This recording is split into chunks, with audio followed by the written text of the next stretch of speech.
Oh, good morning and welcome back to Radio Gaga, mixtape for the end of humanity. Here we are in beautiful Grand Tetons National Park in Wyoming. We got Grand Teton right behind us and, next to it Middle Teton, whatever. Anywho, I'd love to read for you a little selection from my book. Shall we get started? In this section, our hero Janelle has just joined the pop culture resistance movement called Wonderland and is given her first mission. I want you to join Project Queen, our musical weapons program of the 21st century, where freedom movements are disguised as songs, where motion pictures and works of art are able to sabotage the status quo. These queens will work to overthrow the vapid parasite of pop, which sucks the resources from the planet while stabbing the souls of our kin. Will you join us? Mama Ruru, the matriarch of Wonderland, asked Janelle. Sign me up, Janelle beams. Wonderful, we're entering the planning process and looking for our first actions. See if you can think of ways to burst these bubbles of pop. Janelle reaches her hand to the hollow wall and manipulates the space with her fingertips. Her brows furrow and her eyes widen. I've got it. Janelle snaps her fingers. What is it you see? Like any successful terrorist, we need to maximize exposure, to maximize impact. Hollowall, show me the most watched pop culture events worldwide. These will be our targets. Now let's give you a little example of one of these missions. Janelle and her queen sneak into Los Angeles, tucked among a fleet of leeches flown into the city-state. The leech's solemn task was to wax every crevice and crack, and then thread the bushy brows above the only human eyes that anyone cared about. The hotties and petties demanded to be perfectly primed before the city-state's greatest affair, the Academy Awards. Entertainment awards shows were a ludicrous spectacle where the most celebrated humans celebrated each other in a circle jerk of highly inflated, haughty and petty egos. This was to be just another night that convulsed with masturbatory highs and lows. Until the queens arrived. The event plodded along through the annual accolades. Best hologram in an action movie went to Saw 78 for its 3D light beam rendering of a human sliced into 4,000 pieces. Each piece flapped on a dirty warehouse floor. The gushing hologram artisans described their weeks-long process for creating such lifelike anatomy. They took 6 recently deceased vessels, still hot and fresh, and chopped them up to see how their bodies would wiggle and how the blood would flow from each.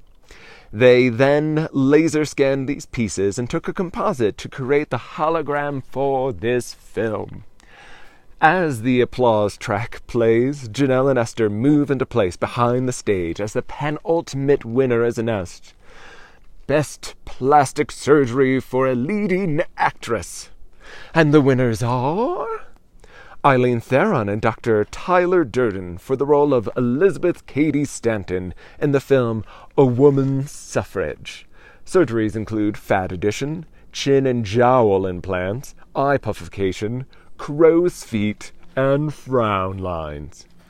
The screen cuts to a photo contrast of this tall, toned, and lithe blonde bombshell actress next to the image of this biopic's main role, the robust, rotund, revolutionary, jowly founder of the white women's rights movement. Audible shudders quake through the audience. The hollow screen projects the stirring speech from the film's climactic scene as Eileen, transformed as Elizabeth Cady Stanton, stands before a crowd of thousands in Seneca Falls in 1848. In her black dress, the actress cries, "The prolonged slavery of women is the darkest chapter in human history." At the award show, Eileen squirms, squeezing the hand of her surgeon, now fully returned to sanctioned beauty, eager for the accolades after months of hefty hardship.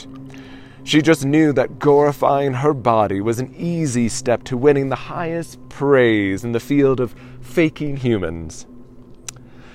Dr. Durden hoists Eileen onto the stage like a marionette doll.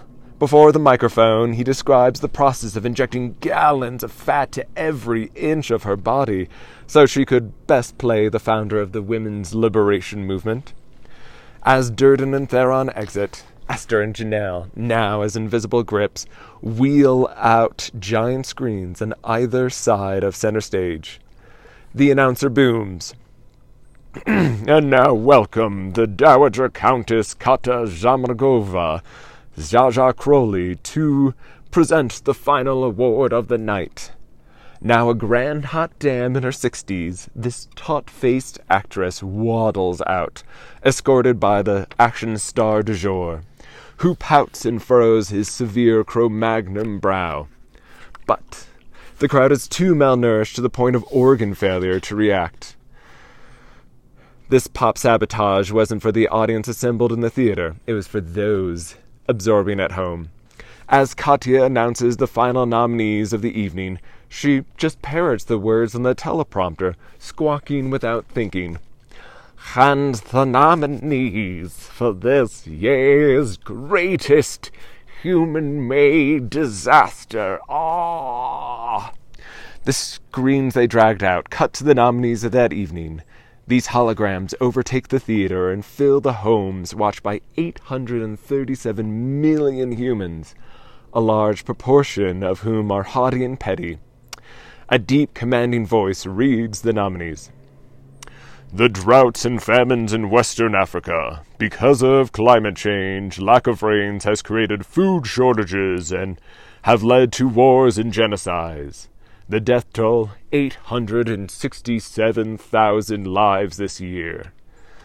Floods in Bangladesh, because of rising oceans. Over 2/3 of this country's land is underwater for more than half the year. Death toll, 1.3 million lives. Wildfires that have ravaged 1/3 of American forests. This year's mass extinctions, numbering 300 species a day, including the last of the corals in the Great Barrier Reef and the Javan and Sumatran rhinoceroses. Katya hadn't listened to the voice and needed to be nudged before she realized it is her moment to announce the winner. She shakes as she rips open the envelope in her hand. And the winner is... La Gladiator! Back in the safety of Wonderland, the Queen's brood. What are our metrics of success? Are we really changing any hearts and minds? Esther demands. Yeah, we need results, Bonnie chirps. Mama Ruru molds as she steps forward. You're right. We're only winning small skirmishes, but not the war. All we've done is shock a few people to think. Oh, we tickle them with an idea, but it quickly fades. To really change them, we need to wage a large-scale, emotional manipulation campaign.